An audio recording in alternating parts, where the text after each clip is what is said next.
అరే మేడంలా చాలా కల్తీ ఉండే మేడం జాతర పోయినప్పుడు అరే కోళ్ళు చచ్చిపోయిన కోళ్ళు అమ్ముతారు మేడం జాతరలో అవి పట్టించుకోరు మీరు. అండ్ కలర్లు పూసి స్మెల్ కోసము దాన్ని మళ్ళీ మసాలా ఫ్రై చేసి అదే మనకు పెడుతున్నారు. ఇది పట్టించుకోరే మీరు? పురుగులు పడుతున్నాయండి అవి అవి కూడా మళ్ళీ ఫ్రెష్గా మనమే తింటున్నాం. మరి ఆ రెస్టారెంట్లకు పోయి దమ్ము లేదు మీకు అన్న. జర్నలిస్ట్ తప్ప అన్న. పాపం అతను ఏదో 100 రూపాయలు 200 పెట్టి దారుణంగా అమ్మలేదన్న. ఒక 10 రూపాయల బండుల్లో అతను ఏం పెట్టి అమ్ముతున్నాడో ఒకవేళ కల్తీ అయితే మామూలుగా అతను కూడా తిన్నాడు. నువ్వు తిను అంటే అతను తిన్నాడు, వాళ్ళ పిల్లలకు తినిపించాడు, వాళ్ళ ఊరు వాళ్ళకి తినిపించాడు, చాలామందికి తినిపించాడు. కానీ ఇట్లా రోడ్డు మీద అమ్ముకునే వాళ్ళ దగ్గరికి వెళ్ళి మీరు ఇలా వైరల్ కోసము అవసరమా అండి? మీరు ఒకవేళ ఒకవేళ కల్తీ లేదు అనుకుంటే మరి హోటళ్ళల్లో రెస్టారెంట్లలో చాలామంది కల్తీ చేస్తున్నారు. బిర్యానీ మీద కల్తీ చేస్తున్నారు. అండ్ ఇలా అవి దాన్ని పట్టించుకోరు. చికెన్ దగ్గర 1 వీక్ 2 వీక్స్ ఉన్న చికెన్ ఫ్రిడ్జ్లో పెట్టి అది స్మెల్ రాకుండా పైన స్ప్రే చేసి అండ్ కలర్లు పూసి స్మెల్ కోసము దాన్ని మళ్ళీ మసాలా ఫ్రై చేసి అదే మనకు పెడుతున్నారు. ఇది పట్టించుకోరే మీరు? పురుగులు పడుతున్నాయండి అవి అవి కూడా మళ్ళీ ఫ్రెష్గా మనమే తింటున్నాం. మరి ఆ రెస్టారెంట్లకు పోయి దమ్ము లేదు మీకు. ఏదో రోడ్డు మీద అమ్ముకునే దగ్గరకు పోయి ఆయన 10 రూపాయల బన్ను అమ్మిండా, 5 రూపాయల బన్ను అమ్మిండా, ఆ బన్నులో ఏం కలిపిండు, కోవా ఎక్కువ రేటు ఉంటుంది కదా, నువ్వు ఇంత తక్కువ రేట్లో ఎట్లా అమ్ముతున్నావు అంటే, అరే అది ఇంట్లో తయారు చేసుకున్నామా కోవా? అది కోవా కొంచెం పూసిండేమో కొద్దిగా. అంటే కోవా మొత్తం పూస్తారా? అర్ధ కిలో పూసిండా, పావు కిలో పూసిండా? అరే 10 రూపాయల బంద కాడ నేను పూసుకుండు, ఆయన అమ్మిండు. మరి ఎక్స్పైరీ డేట్ అన్ని కలిపి ఆయన తెచ్చుకున్నామా? ఎక్స్పైరీ డేట్లో ఉంటాయి, గుణుకుతుంటాయి కదా, అట్లా తెచ్చుకుంటారు కదా, అట్లా తక్కువ పడుతుంది వాళ్ళకు. అరే మేడంలా చాలా కల్తీ ఉండే మేడం జాతర పోయినప్పుడు అరే కోళ్ళు చచ్చిపోయిన కోళ్ళు అమ్ముతారు మేడం జాతరలో అవి పట్టించుకోరు మీరు. అరే నేను మొన్న మేడం పోయినప్పుడు నాకు 3 కోళ్ళు అమ్మిరు.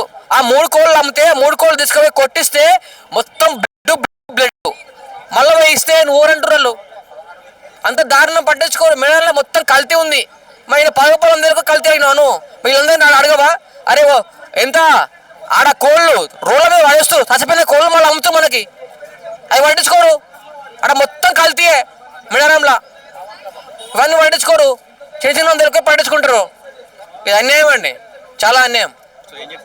దీని విషయంలో మీరు ఒకవేళ ట్రెండ్ చేయాలి, మీరు ఒకవేళ న్యాయంగా ఫుడ్ పబ్లిక్ కోసం ఆలోచించి పబ్లిక్ మంచి చేయాలంటే పెద్ద పెద్ద రెస్టారెంట్లు ఉన్నాయి. ఆ రెస్టారెంట్లోకి వెళ్ళి ఆ ఫుడ్ సేఫ్టీ వాళ్ళని ఎంక్వైరీ చేసి చూడండి వాళ్ళు ఏం మసాలా వాడుతున్నారో, ఎప్పటి ఫుడ్ ఇది ఫ్రెష్గా తీసుకొస్తున్నారా లేదా, మరి ఇది ఎక్స్పైరీ డేట్ ఉందా లేదా, మసాలాకి ఎక్స్పైరీ డేట్ ఉందా లేదా, అండ్ ఇవి ఎక్కడికెళ్ళి వస్తున్నాయి, ఇలా తయారు చేస్తారు, ఆయన మొత్తం వెళ్ళి ఎంక్వైరీ చేయండి. అది చేత కాదు మీకు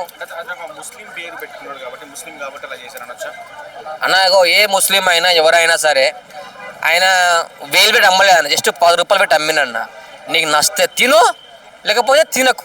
ఒకవేళ ఆయన 10 రూపాయల బండి తింటే ఒకవేళ ఎవరికైనా ఇన్ఫెక్షన్ అయిందా? కాలేదు. మరి కానప్పుడు నీకు ఎందుకండి?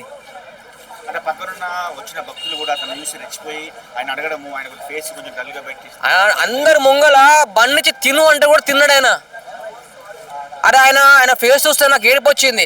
అరే వాళ్ళ చిన్న పిల్లలకు కూడా తినిపించిన ఆయన, అలా ఊరు మొత్తం తినిపించినంట. మా ఊరికేం కాలేదే. మొన్న చాలా ఊరికి ఫుడ్ తిని ఇన్ఫెక్షన్ చచ్చిపోయారు కొంతమంది. అది పట్టించుకోరు మీరు. మరి ఆ 80 ఏళ్ళ నుంచి చేస్తున్నప్పుడు ఓన్కేం కానప్పుడు మరి మీకేం అక్కర్ని అడగనికే?